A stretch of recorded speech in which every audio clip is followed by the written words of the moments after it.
uno de los músicos castellano-leoneses más importantes a nivel internacional.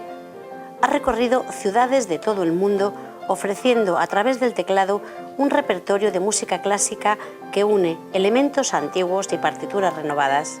Su nombre, Antonio Baciero. Nació en Aranda de Duero y se formó en España, Italia y Austria con pianistas como Badura Skoda o Brendel. Su carrera internacional comenzó con la interpretación de obras de Mozart o Chopin, pero su gran éxito llegó con el único trabajo integral publicado de la obra del compositor burgalés Antonio Cabezón, considerado el Bach español. Baciero, Premio Castilla y León de las Artes en 1985, es un experto en música renacentista y barroca. Con sus obras en torno a grandes compositores de hace varios siglos, mantiene viva la música clásica. Hoy hemos venido a conocer al pianista Antonio Baciero, que nos acaba de deleitar con esta pieza clásica. Por cierto, Antonio, ¿de quién es? Esta es una sonata de Schubert, es el último tiempo de una sonata de Schubert magnífica, una obra en do menor, póstuma, una de las últimas obras que él compuso antes de morir. Eres el único que ha grabado la obra integral de Antonio Cabezón. ¿Cómo surgió la investigación de este compositor? Bueno, Cabezón es un autor fundamental dentro de la historia de la música del teclado occidental, ¿no? Entonces, por mi interés por Bach, sobre todo, yo vi entonces como una cosa imprescindible el conocer a fondo los autores anteriores. Entonces, pues junto con los autores italianos, etcétera, pues llegué dentro de la música española, además que era una asignatura para mí especialmente importante, llegué al conocimiento de Cabezón. Cabezón era un autor que era bastante poco conocido, ¿no? Y era muy importante tener la dimensión global de su obra, y es lo que yo intenté hacer. Y bueno, procuré además darle toda la diversidad instrumental posible y hacerlo no solo desde el piano moderno, donde yo creo que ahí tiene también algo que decir, sino también dentro de los mismos instrumentos de la época, ¿no?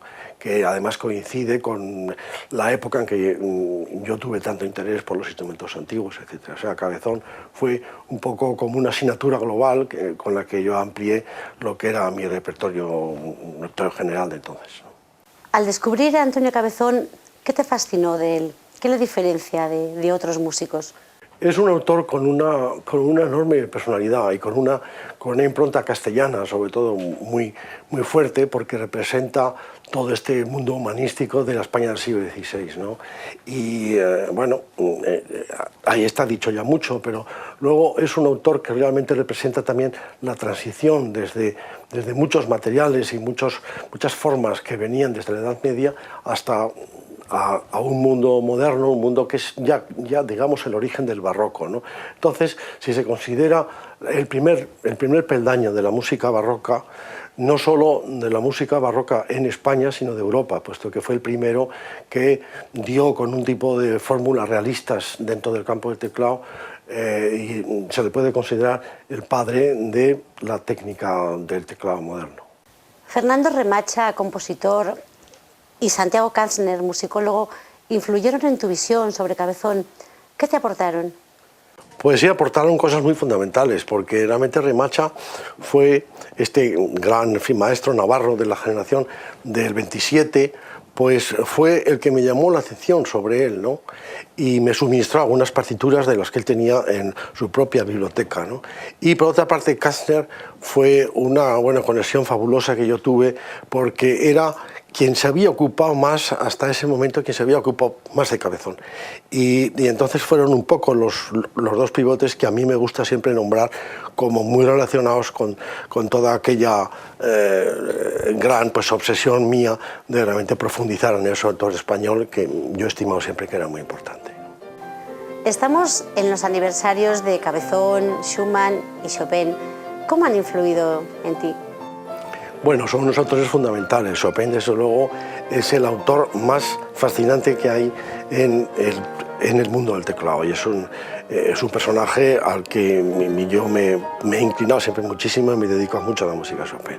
Bueno, Schumann es la misma poesía convertida, ¿verdad?, en piano. Es una música posesiva, bonita, viril, una música fantástica, una música visionaria.